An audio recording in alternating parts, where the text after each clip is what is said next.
Oh oh, oh yeah.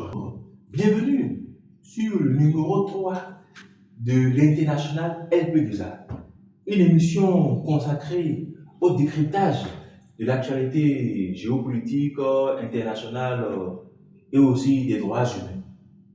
Alors aujourd'hui, on parlera des coups d'État en Afrique.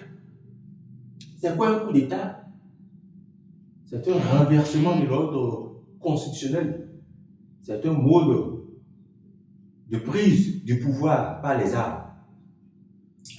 Et on s'aperçoit que depuis quelques années, la zone ouest africaine est sujette à une pléthore de coups d'État. Et même pas plus tard qu'au 7 décembre 2025, la République du Bénin a été victime d'une tentative de coup d'État qui s'est soldée par un échec retentissant. Alors, quels sont les véritables enjeux d'un coup d'État?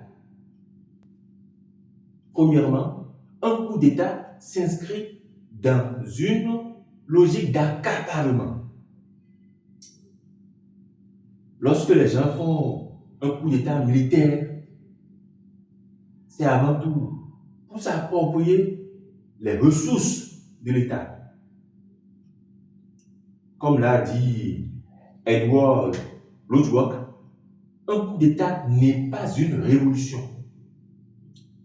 mais c'est plutôt une saisie des organes de l'État. Donc, lorsque les gens perpétuent des coups d'État, c'est pour avant tout mettre la main dans la caisse. Parce que en Afrique, nos politiciens n'ont véritablement pas d'idéologie. Il n'y a pas d'idéologie de gauche, ni d'idéologie de droite qui tienne. Tel que l'a démontré Jean-François Ménard dans son concept d'État patrimonialisé. Les fonctions politiques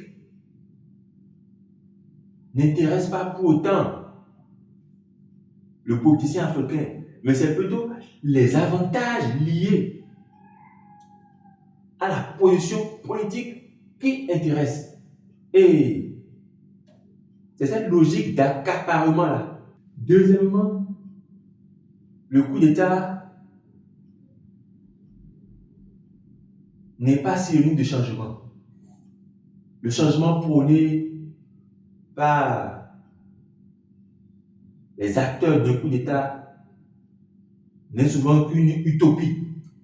Parce que dans les faits, qu'est-ce qui se passe? Lorsqu'ils prennent le coup d'État, lorsqu'ils prennent le pouvoir par le coup d'État, ils cherchent à perpétuer le modèle de leurs prédécesseurs. Et pour cela, ils s'entourent des hommes du régime qu'ils ont renversé pour la plupart. Donc cela leur permet de maintenir la structure étatique de leurs prédécesseurs, de maintenir les réseaux de corruption, de clientélisme, etc. Et donc, celui qui s'attend à un changement à cause d'un coup d'État est en train de rêver. Parce qu'il n'y a pas de changement en tant que tel. Ce sont les mêmes qui bouffaient avant, qui continueront à bouffer sous le coup d'État. Parce que le dirigeant qui est venu par un coup d'État au pouvoir, sa première pensée, c'est de pérenniser aussi son régime. Et pour cela, il n'hésitera pas à s'entourer des élites du régime défunt pour gagner en légitimité, pour bénéficier des dividendes politiques que cela peut lui procurer. Par exemple, lorsque le président Ali Bongo a été renversé par un coup d'État au Gabon, on a constaté que la jeune militaire qui était venue au pouvoir pour le remplacer s'était entourée de certains barons du régime Bongo. Troisièmement, le coup d'État ne fait qu'accroître le risque d'un État failli. C'est quoi l'État failli? Un État failli est un État défaillant. C'est un État qui n'arrive plus à assumer correctement ses fonctions régaliennes. L'éducation, la sécurité, la santé, etc. Avec le coup d'État, les nouveaux dirigeants viennent au pouvoir, mais ils ne font rien pour corriger le système. Ils ne font rien pour corriger les failles de l'État. Donc, si l'État était déjà faible, l'État est davantage faible. L'État est davantage fragilisé. Et cela crée une terreau fertile à l'émergence des groupes rebelles, des groupes terroristes, etc. Donc, un coup d'État va ouvrir la porte à d'autres coups d'État et globalement contribuer à l'effondrement de l'État. Un coup d'État, ça va accélérer la somalisation. C'est dans le cadre d'un pays africain. On a vu ce qui se passe au Mali actuellement, avec des régions entières du pays qui sont paralysées parce que le carburant fait défaut. Donc, c'est cela la réalité. Le coup d'État accroît le risque d'un État failli.